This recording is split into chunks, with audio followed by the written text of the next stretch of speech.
I think in this country, I think we are now the only opera company not to have mounted a production of The Queen of Spades. So we complete some sort of circle in doing that, and this will be a big challenge for us in the autumn. Well, the project came about for two reasons. One is it's a piece that Richard Farnes has always wanted to conduct, I think. He's not someone who comes in with a personal agenda at all.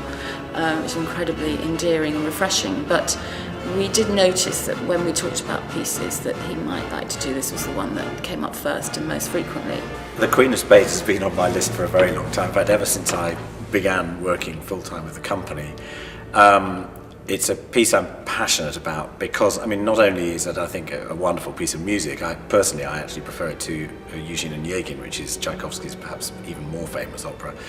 But I also think it's a fabulous story. I think that's one of the most attractive things about it. I think it's a wonderful sort of a mixture of the Russian romantic, but also this sort of slightly morbid and particularly supernatural element that appears in Russian work, and I think that's one of its. I think Tchaikovsky rose to the challenge in the most exciting way, and I think one of the reasons we haven't perhaps done it sooner is because it's just so expensive. It's a very big piece to put on. It requires a lot of extra chorus and some extra orchestra, and also by its very nature, it's the sort of piece that requires quite an elaborate staging. It has to look to a certain extent of its period, which is by nature expensive.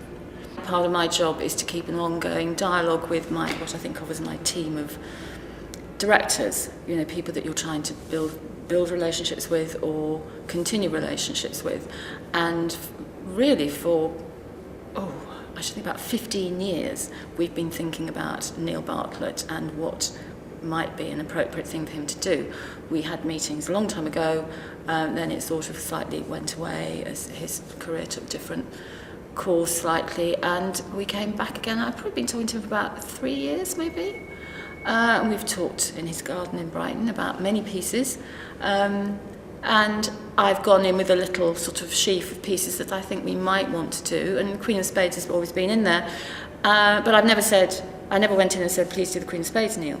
Well, this will be a big challenge for us in the autumn. It's why we've surrounded it with two revivals, to give real time for certainly the chorus, who will have a great deal to do. They play a major part in the production, so there's plenty of time for them to rehearse and get under the skin of this piece.